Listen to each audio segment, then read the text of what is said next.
அனைவருக்கும் வணக்கம். விஜய தரங்கிணி அத்தியாயங்கள் 2 மற்றும் 3. இரண்டாவது அத்தியாயம் ராஜகோ வரையர் தந்த ஓலை. காலை கதிரவனின் செந்நிற கதிர்கள் தங்கம் முறுக்கி தழல் குழைத்து தேனாக்கி எங்கும் பரப்பியதோர் இங்கிதமாக நான் மாடக்கூடல் என்றும் பொன்மாட கூடல் என்றும் செல்லிட்ட பொழில் மதுரை என்றும் மதுரை கலம்பகத்தால் வர்ணிக்கப்பட்ட மதுரை மாநகரின் அகன்ற வீதிகளில் வானலாவ உயர்ந்து நின்ற மாளிகைகளின் மீது படர்ந்து ஏதோ சொர்க்கபுரியே பூமிக்கு வந்துவிட்டதோ என்கிற பிரமையை உண்டு பண்ணி கொண்டிருந்தன. மயக்கம் தெளிந்து மெதுவாக கண்விழித்த தீரன் சென்னியின் மொழிகள் தன்னை சுற்றிலும் ஒரு முறை சுழன்று திரும்பின.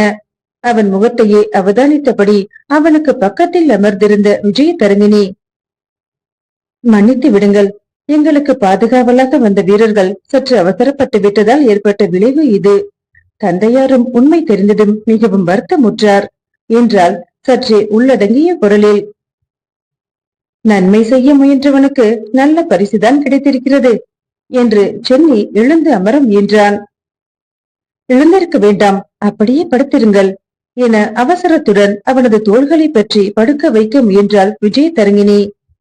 அவளுடைய மென்மையான கரங்கள் பட்டவுடன் தீரன் சென்னியின் உணர்வுகள் உல்லாச பயணத்தை மேற்கொண்டு விடவே உணர்வுகளை அடக்கிக் கொண்டு விட முயற்சி செய்து அந்த முயற்சியில் தோல்வியே அடைந்தான் அவன். விஜய தரங்கிணி, உணர்ச்சியின் வெளிப்பாடாக வெளியேறிய அவனுடைய அழைப்பில் காணப்பட்ட குலைவு விஜய தரங்கிணியை வேறு உலகத்திற்கு அழைத்து சென்று விடவே என்ற ஒற்றை சொல் மட்டுமே அவளது உதடுகளில் இருந்து பிரிந்தது. ஆச்சரியமாக இருக்கிறதல்லவா? எது? எங்கிருந்தோ வருகிறேன், எதிர்பாராத விதமாக உன்னை காப்பாற்றுகிறேன். நம்மிடையே மிக குறுகிய காலத்திற்குள் அன்பு பிணைப்பு ஏற்படுகிறது. இவற்றையெல்லாம் நினைத்து பார்க்கும்போது குறுந்தொகை பாடல் ஒன்று என் நினைவிற்கு வருகிறது. குறுந்தொகை பாடலா? ஆம், பாடலை சொல்கிறேன், கேள். யாயும் நியாயும் யாராகியரோ, எந்தையும் நுந்தையும் எம்முறை கேளீர். யானும் நீயும் எவ்வளி அரிதும் செம்புல பெயநீர் போல அன்புடை நெஞ்சம் தாங்கலந்தனவே. மெதுவான குரலில் தீரன் சென்னி பாடலை சொன்னதுமே ஆச்சரியத்துடன் தனது கரு விழிகளை அவனது விழிகளுடன் உறவாட விட்ட விஜய தரங்கிணி உணர்ச்சி மிகுந்த குரலில், காதலுக்கு இதைவிட சிறந்த உதாரணம் வேறு எதுவும் இருக்க முடியாது என்றாள். அவளுடைய கரத்தை எடுத்து தனது கரத்துடன் பிணைத்துக் கொண்டான் தீரன் சென்னி. விஜய தரங்கிணி, செம்புல பெயல் நீர் போல நம்முடைய உணர்வுகளும் சங்கமமாகிவிட்டன. இனி அங்கே பிரிவுக்கு என ஏதோ சொல்ல முயன்றவன் நகைவேர் செள்ளியர் அந்த அறைக்குள் நுழைவதை கண்டதும் சட்டென விஜய தரங்கிணியின் கரத்தை தனது பிடியிலிருந்து விடுவித்துவிட்டு எழுந்து நின்றான். அறைக்குள் நுழைந்த நகைவேர் செள்ளியர், தம்பி, நீதான் இவளை கடத்தி கொண்டு வந்து விட்டாயோ என்ற தவறான எண்ணத்தில் என்னுடைய ஆட்கள் உன்னை பின்புறத்தில் இருந்து தாக்கிவிட்டார்கள். அதற்காக உன்னிடம் நான் மன்னிப்பு கேட்டுக்கொள்கிறேன். அதோடு என் பகைவர்களிடமிருந்து என் மகளை காப்பாற்றியதற்கு என்னுடைய நன்றியையும் தெரிவித்துக் கொள்கிறேன் என்றார் நன்றி உணர்ச்சி குரலிலும் வெளிப்பட. ஒரு வீரன் செய்ய வேண்டிய கடமையைத்தான் நான் செய்தேன் என்ற தீரன் சென்னி பிறகு, வாணிப பகையை வீட்டிற்குள் நுழைய விட்டது தவறு என்று உறுதியான குரலில் சொன்னான். நீ சொல்வது சரிதான் என்ற நகைவேர் செழியர் மெதுவான குரலில், தம்பி, உன்னை பற்றி நாங்கள் தெரிந்து கொள்ளலாமா என வினவினார். என் பெயர் தீரன் சென்னி, இதே தெருவில் வசிக்கும் ராஜகோ வரையரை பார்ப்பதற்காக வந்திருக்கிறேன் என்ற சென்னி புறப்படுவதற்கு தயாரானான். விஜய தரங்கிணியின் விழிகளில் ஏக்கத்தின் சாயல் படிந்தது. மறுபடியும் நாம் என ஏதோ சொல்ல முயன்றவள் மேலே பேச முடியாமல் தவித்தாள். இன்றிரவே நான் மதுரையிலிருந்து புறப்பட வேண்டி இருக்கும் என நினைக்கிறேன். அதற்கு முன்னால் இங்கு வர முயற்சி செய்கிறேன். அப்படி சொல்லாதீர்கள், கண்டிப்பாக இங்கு வந்துவிட்டு சொல்லுங்கள் என்றாள் விஜய தரங்கிணி. அவள் உதடுகள் பேச முடியாத வார்த்தைகளை அவளுடைய விழிகள் பேசின. கண்டிப்பாக வருகிறேன் என சிரித்துக் கொண்டே கூறிய தீரன் சென்னி அவர்களிடமிருந்து விடைபெற்றுக் கொண்டு புறப்பட்டான். ராஜகோ வரையரின் வீட்டிற்குள்ளே தீரன் சென்னி நுழைந்த போது, அதிர்ச்சி தரக்கூடிய செய்தியுடன் அவனை வரவேற்றார் ராஜகோவரையர். அவன் உள்ளே நுழைந்தவுடனே, படைத்தலைவரே, நான் என்று ஏதோ சொல்ல ஆரம்பித்த அவரை மேலே பேச விடாமல் இடைமறித்தான் தீரன் சென்னி. நான் இப்போது படைத்தலைவனாக இங்கு வரவில்லை, உங்களுடைய விருந்தினராக மட்டுமே வந்திருக்கிறேன். அது என் பாக்கியம் பிரபு. உங்களை நேற்றிரவே நான் எதிர்பார்த்தேன். ஏதாவது இடையூறு ஏற்பட்டு விட்டதா? அதெல்லாம் ஒன்றுமில்லை என்றவன் முதல் நாள் ஆனைமலையில் நடந்ததை அவரிடம் விவரித்தான். அவன் சொல்வதையெல்லாம் கவனமாக கேட்டுக்கொண்டிருந்த ராஜகோவரையர் முடிவில், பிரபு, நகைவேர் செழியரின் மகள் விஜயதரங்கினி உங்களுக்கு மிகவும் பொருத்தமானவள்தான். மிகவும் நல்ல பெண். நாங்கள் இருவரும் ஏற்கனவே சந்தித்திருக்கிறோம். எனக்கு நன்கு அறிமுகமான பெண் என்று சொல்லிவிட்டு சிரித்தார். அது இருக்கட்டும், நான் வந்த விஷயத்தை பற்றி என்று ஏதோ சொல்ல ஆரம்பித்த சென்னியை இடைமறித்தார் ராஜகோவரையர். பிரபு, ஒரு அதிர்ச்சியான செய்தி உங்களுக்காக காத்திருக்கிறது. ஈழத்து படைத்தளபதி சத்த சேனாதிபதி மதுரைக்கு திடீர் விஜயம் செய்திருக்கிறார். அவர் இங்கு வந்ததில் இருந்து சர்வ சாதாரணமாக அரண்மனைக்கு சென்று வரக்கூடிய என் போன்றவர்கள் கூட அரண்மனைக்குள்ளே அனுமதிக்கப்படுவதில்லை. சிந்தனை ரேகைகள் தீரன் சென்னையின் சிவந்த முகத்தில் கோலமிட்டன. சில கன பொழுதுகள் மௌனத்தின் ஆக்கிரமிப்பில் கரைந்தன. சிந்தனையிலிருந்து விடுபட்ட தீரன் சென்னி, பாண்டிய மன்னருடைய பிடிவாத போக்கு நம் மன்னருக்கு பெரிதும் கவலையை தந்துள்ளது. சோழ பேரரசின் ஆட்சிக்கு உட்பட்டிருந்தும் பாண்டிய மன்னர் மறைமுகமாக ஈழவேந்தருடன் தொடர்பு கொண்டிருப்பது நமது மன்னருக்கு சிறிது கூட பிடிக்கவில்லை. சரி, மேற்கொண்டு ஏதாவது செய்திகள் கிடைத்திருக்கின்றனவா என்று வினவினான். அவனது கேள்விக்கு பதிலாக தனது இடுப்பு கச்சையிலிருந்து ஒரு ஓலையை எடுத்து நீட்டினார் ராஜகோவரையர். அந்த ஓலையை வாங்கி படித்தான் தீரன் சென்னி. பெருமதிப்பிற்குரிய நண்பர் ஈழவேந்தர் காசிபருக்கு ராஜசிம்மன் அன்புடன் விடுக்கும் நட்பு பிணைப்பு மடல். தளபதி சக்க சேனாதிபதி மூலம் நீங்கள் சொல்லி அனுப்பிய செய்திகளை அறிந்து கொண்டேன். எனக்கு நீங்கள் உதவ முன்வந்திருப்பது குறித்து பெரிதும் மகிழ்ச்சி அடைகிறேன். நாட்டின் நன்மைதான் நல்ல மன்னனின் லட்சிய நோக்கமாக இருக்க முடியும். தங்கள் உதவிக்கு எனது மனமுவந்த நன்றியை தெரிவித்துக் கொள்கிறேன்.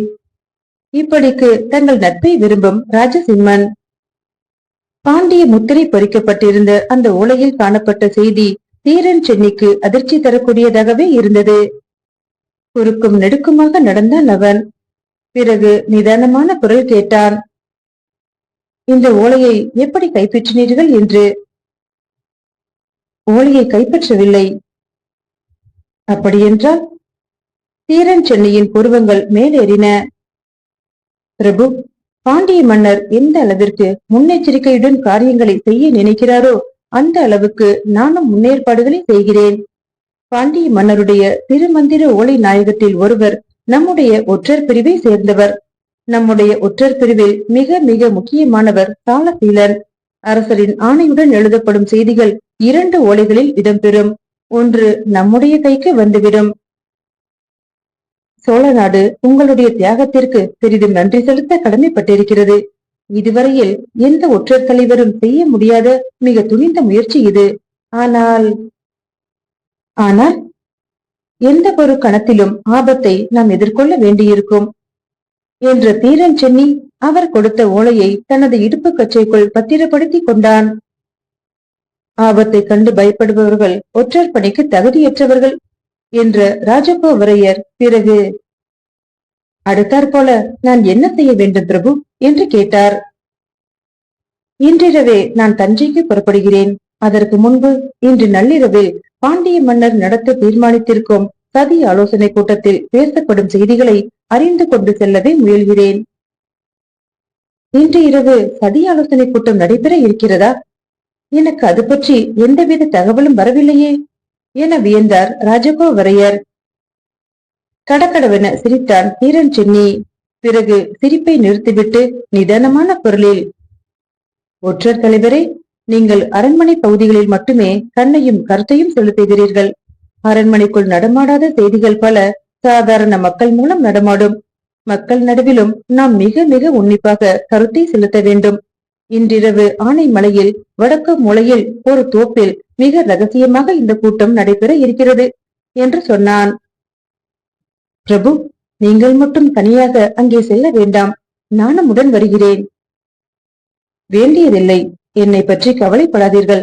நீங்கள் வருகிற நிறைமதி நாளுக்குள் கிடைக்கும் செய்திகளை நம்முடைய அரசர் சமூகத்திற்கு அனுப்பி வையுங்கள். அப்படியே செய்கிறேன். வாருங்கள், உணவு தயாராக உள்ளது, அருந்துவிட்டு சற்று இளைப்பாறிய பிறகு புறப்படுங்கள்.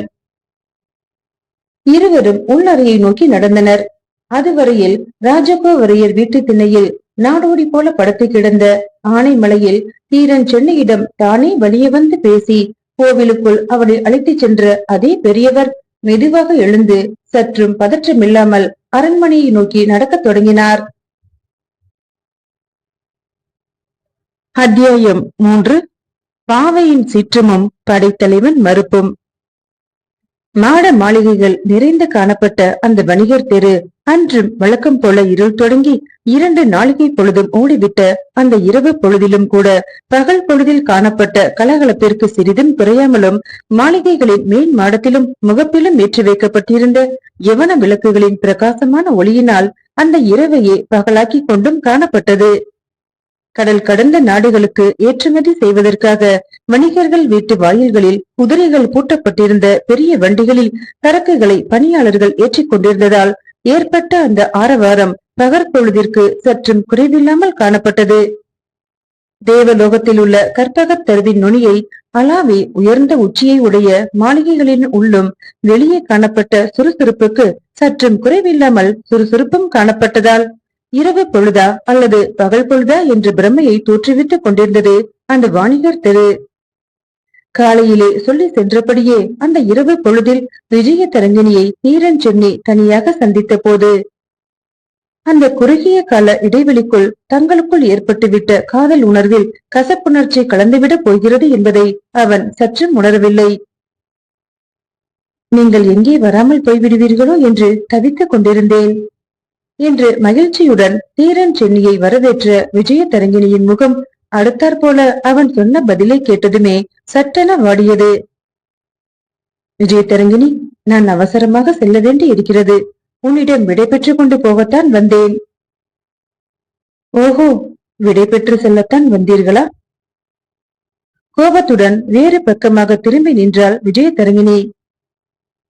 விஜய தரங்கிணி, குலைவான குரலில் அழைத்த சென்னி அவளை தன் பக்கமாக திருப்பி யவன விளக்கு ஒளியில் அவளை உற்று நோக்கினான். பிரபு, பழகத் தொடங்குவதற்கு முன்னே பிரிவா? என்னால் இதை ஏற்றுக்கொள்ள முடியவில்லை. அவளது கருவெளிகளில் கண்ணீர் திரையிட்டது. என்ன இது? எதற்காக இந்த கண்ணீர்? இது நிரந்தர பிரிவில்லை. விரைவிலே திரும்பி வருவேன் விஜய தரங்கிணி என்றவன் அவளது கண்ணீரை துடைத்து விட்டான். தன்னுடைய இடுப்பு கச்சையிலிருந்து கணையாளி ஒன்றை எடுத்து அவளது தளிர் விரலில் அதை அணிவித்தான் தீரன் சென்னி. அப்படி அவன் கணையாளியை எடுத்தபோது இடுப்பு கச்சைக்குள் அவன் பத்திரப்படுத்தி இருந்த ஓலையும் கீழே விழவே அதை எடுத்து அவனிடம் கொடுப்பதற்காக ஓலையை கையில் எடுத்த விஜய தரங்கினியின் விழிகளில் பாண்டிய அரசின் முத்திரை எதேச்சையாக தட்டுப்படவே வியப்புடன் அந்த ஓலையை பிரித்து பார்த்த விஜய தரங்கினி பேரதிர்ச்சி அடைந்தாள்.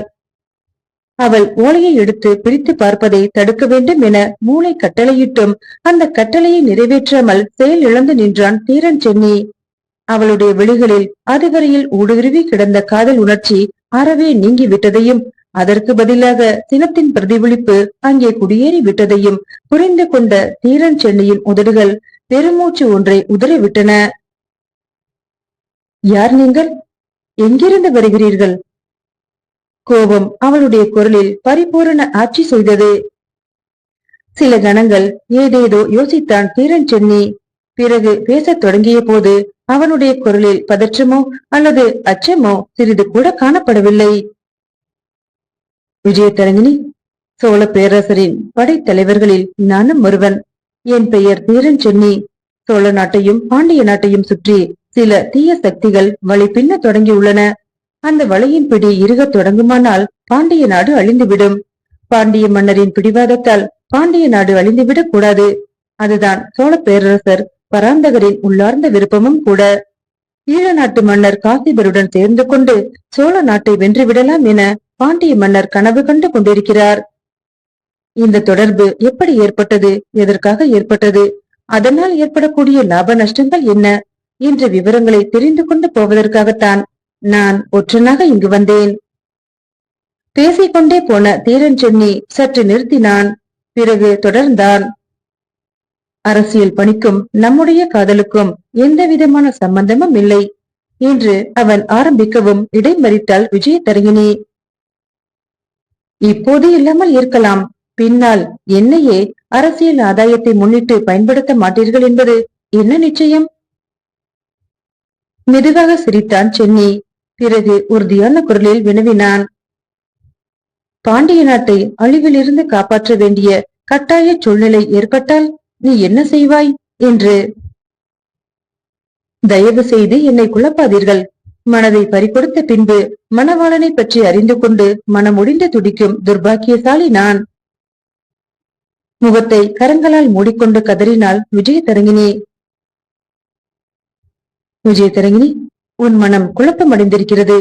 நான் உனக்கு துரோகம் செய்ய நினைக்கவில்லை என்ற சென்னி அவளுடைய தோள்களில் தனது கரங்களை பறித்தான். வேண்டாம், என்னை தொடாதீர்கள், இங்கிருந்து போய் விடுங்கள் என்று வெறுப்பை உமிழ்ந்த விஜயதரங்கிணி ஓலையை அவனிடம் நீட்டினாள். அந்த ஓலையை வாங்கி இடுப்பு கச்சைக்குள் பத்திரப்படுத்திக் கொண்ட தீரன் சென்னி, நீ அமைதியாக சிந்தித்துப் பார், அப்போதுதான் உண்மை உனக்கு புலப்படும். நீயாக என்னை தேடி வரும் காலம் விரைவில் வரும். நான் சென்று வருகிறேன். என்னை பற்றியோ இந்த ஓலையை பற்றியோ எவரிடமும் சொல்லிவிடாதே என்று கூறிவிட்டு விரைவாக அங்கிருந்து நடந்தான். வெளியே நின்றிருந்த புறவியில் அவன் தாவி ஏறியதும் அவனுடைய அவசரத்தை புரிந்து கொண்டதைப் போல அந்த புறவியும் ஆனைமலையை நோக்கி விரைந்தது. புறவிக்கு புரிந்த அவசரம் அவனுடைய மனதிற்கு புரியாததால் அது உணர்வலைகளை பின்னோக்கி செலுத்தியது. எந்த ஒரு சமயத்திலும் உணர்வுகளை தனது கட்டுப்பாட்டிற்குள் கொண்டு வந்து விடுகின்ற மனப்பக்குவத்தை அடைந்திருந்த அந்த சோழர்படை தலைவன் அந்த சமயத்தில் எவ்வளவோ முயன்றும் தன்னுடைய உணர்வுகளை கட்டுப்படுத்த முடியாமல் திணற ஆரம்பித்தான். கணையாளியை வெளியே எடுக்கும்போது ஓலை எப்படி கீழே விழுந்தது என்று தனக்குள்ளாக கேட்டுக்கொண்டவன், விதி வலியதுதான், அதில் ஐயமே இல்லை.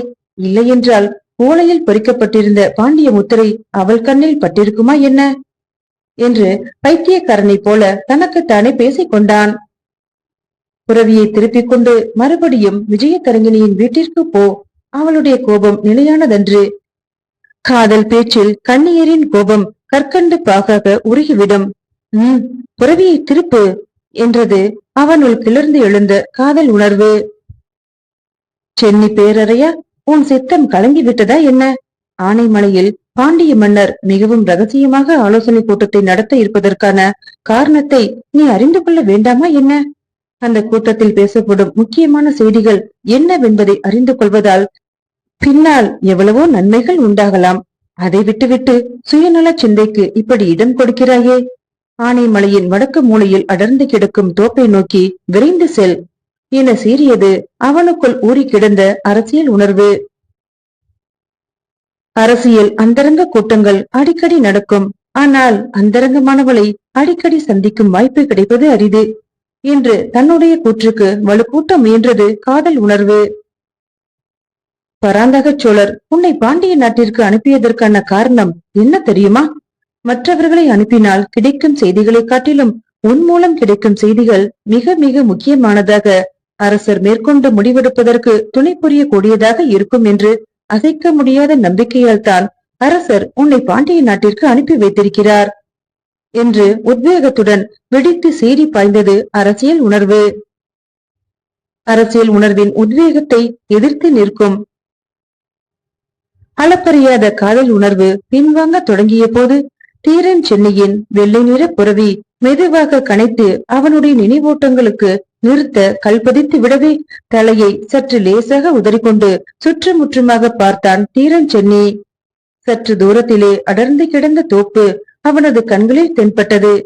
தோப்புக்கு அண்மையில் வந்ததும் புறவியை நிறுத்திவிட்டு இறங்கிய சென்னி மிக மெதுவாக தோப்பை நோக்கி நடந்தான். தோப்பிற்குள் நுழைய முயன்ற தீரன் சென்னியின் மனதில் லேசாக சந்தேகம் துளிர்விட்டது. ஒரு கணம் நின்று ஏதோ யோசித்தவன் இருண்டு கிடந்த தோப்பையே கூர்ந்து கவனித்தான். அப்படி கவனித்ததால் அவன் மனதில் எழுந்த சந்தேகம் உறுதிப்படவே சட்டென திரும்பி தனது புறவியை நோக்கி 2 அடி எடுத்து வைத்தான். அதுவரையில் இருட்டடித்து கிடந்த பகுதிகளில் கண்ணிமைக்கும் நேரத்தில் தீப்பந்தங்கள் கொளுத்தப்பட்டு அவளை சுற்றிலும் நன்றாக வெளிச்சம் பரவ தொடங்கியது. அதைத் தொடர்ந்து, சோழ நாட்டின் மிகச்சிறந்த படைத்தலைவரை பாண்டிய நாடு அன்புடன் வரவேற்கிறது என்ற கரகரத்த குரல் ஒலிக்கவும் வியப்புடன் திரும்பி பார்த்தான் தீரன் சென்னி. பின் குறிப்பு: காசிபன், ஈழ மன்னன் 5ஆம் காசிபன். திருமந்திர ஓலை நாயகம், அரசரின் ஆணையை ஓலையில் எழுதுபவர். மீண்டும் அடுத்த பதிவில் சந்திக்கிறேன். நன்றி.